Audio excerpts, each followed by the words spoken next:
Hey guys, Pacboy ulit ng KF7. Musta na kayo? Late upload lang. Share ko lang dito sa video na to yung bagong Fae. Dun sa bagong update, bali yung Fae.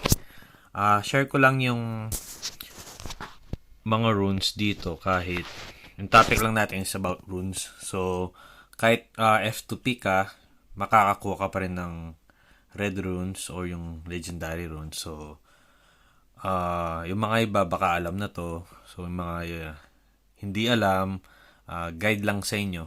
Bali si Pac, ginagamit niya pala Earth Runes. Bali yung Quake Summoner. So, ito pala yung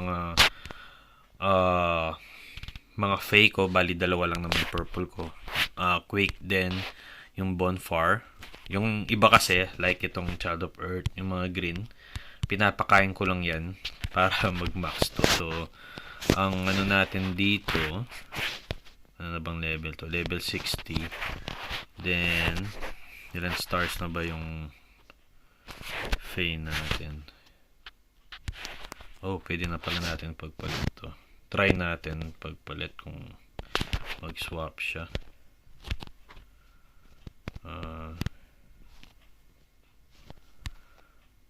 Then, select.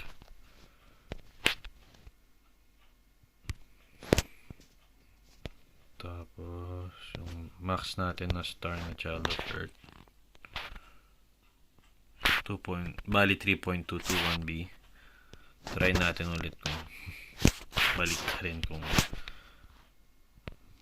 may mangyayari ba. Kung mas mataas ba ang CP nito or mas mataas yung CP niya. Same lang. 3.221. So, same lang. Pero, ilagay na lang natin yung purple sa taas. Total naman,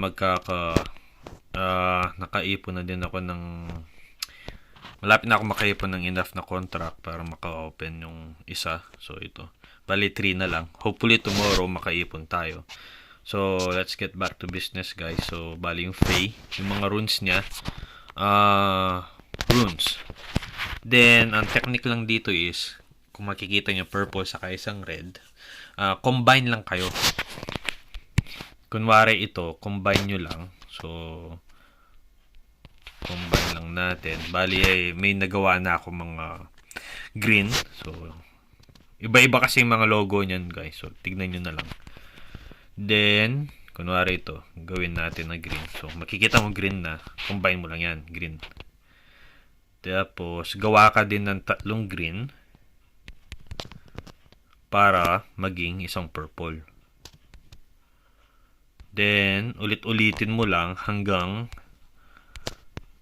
makabuo ka ng red. So, kunwari ito, may 3 na tayong green. So, magpo-purple na yan. Ang alam ko dito, wala pa pala yun. So, combine lang tayo hanggang maubos yung mga blue natin. Which is marami naman akong stock. Hopefully, maka-red ako tonight. Combine lang natin yan. So, pakita ko lang sa inyo paano maging red. So, ito, hindi na pareho ditong logo. So, ito na yung next kong gagawin yan. Tineterno ko lang kasi para hindi ako nalilito. Pero actually, pwede naman siyang i-combine kahit different logo siya. Pero mas gusto ko yung same pa rin. Kasi different attributes naman talaga to eh. Parang madaling intindihan lang. Sinasabi ko lang yung logo. So, combine lang tayo dyan hanggang maubos yan. So, ubos na. So, yung mga green natin, i-combine natin. 1, 2, 3. So, isang purple na yan. Then, 1, 2, 3. So, yun. Isang purple ulit yun. Tapos, try mong, ito, so, ikatlo na to. So, deactivate mo yan. Then, try mo munang ilagay yon. Tapos, combine mo yung 3 na, yun. So, makita mo, red na siya. So, legend na siya. Replace mo yan na legend. So, super easy lang guys mag-legend dito ng runes. ganun-ganun na yung gagawin mo, ipon lang. Actually, naiipon lang naman mga to sa LOD, boss, sa lahat ng everyday na dailies mo, naiipon mo lang yun. So, hanggang dun lang yung mga reds natin. At least, nakagawa na tayong dalawang red. Then, if meron ka ng, may pera ka naman, kung magka-event man to, ang alam ko, may red din na Fae to for sure. For sure naman maglalagay sila ng red Fae dyan, which is, for sure event din yun. So, if meron ka naman pera, kaya mong bilhin yun. So, go ka lang. Wala naman nagbabawi sa'yo. And, ito, so, dito ko lang fino-focus lahat. Bali, may, 1 star red. So, 2 star red, sabi niya dito, base dito, itong 2 star red yung max, which is, hopefully, siya na yung max. Kaya, nakikita niyo, puro lang ko Child of Earth. Kasi, pinapakain ko lang sila dito. Bumubuo lang ako ng, bali, sabi niya dito, requirements is, 2 max star na Child of Earth. So, gumagawa lang ako nun. So, nakaisa na ako ng itong 2 star na, which is yung first star na Quake Summoner. So, ito na lang gagawin ko. Medyo matagal-tagal pa yan. Kasi ito, kung po-promote mo to, pakain mo yan. So, may 2 star na ako dyan. Promote mo ulit yan. Pakain mo to. 3 star na. Bali, 4 pa na Child of Earth na tigi 1 star para maging 4 star to.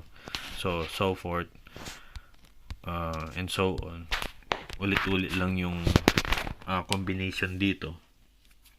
Actually, pwede mo naman i-combine yung mga iba-ibang Fae. Pero, ito na lang yung binubuo ko kasi ito na lang naman pinofocus ko. Which is for me, ang Quake Summoner or yung Earth element na Fae is more maganda para sa NEDK.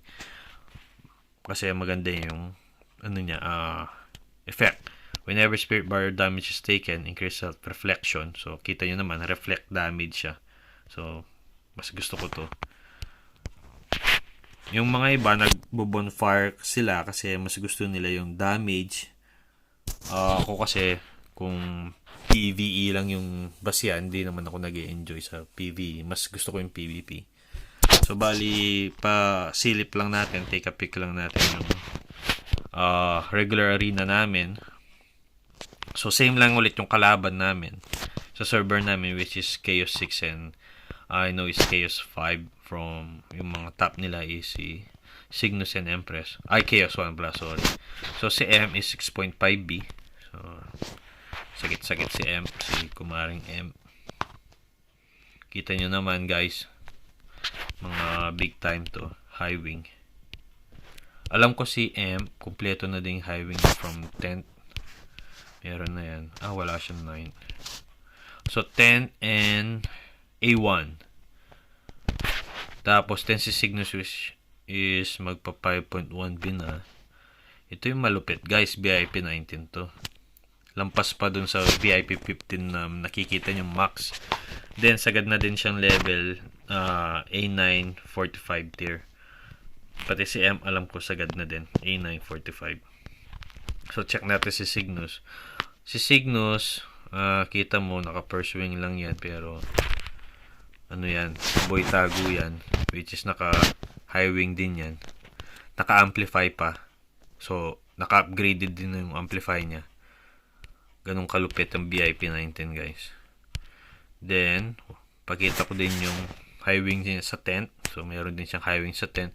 Meron din yan high wing sa 9. Hindi yan papahuli, guys. Naka-amplify lahat yan. So, shit, sakit. So, pa yan, abide pa yung mga tawag dito. Soul weapon niya sa mga high wing niya. So, ganun nagko-combo yung effect. Kaya, super sakit yan. So, yun lang, guys. Hopefully, sana nakatulong yung mga Fae tips ko para sa inyo and ang opinion ko lang and personal preference ko na Fae for any DK. So, check nyo na lang if mas gusto nyo ba nyo yun yung sa akin or mas gusto nyo pa rin yung attack, which is for me, Bonfire yung maganda para sa DK for attack. So, thanks guys. Thank you for watching my video. Hopefully, sana supportan nyo pa ako sa mga upcoming video ko. Thank you and goodbye.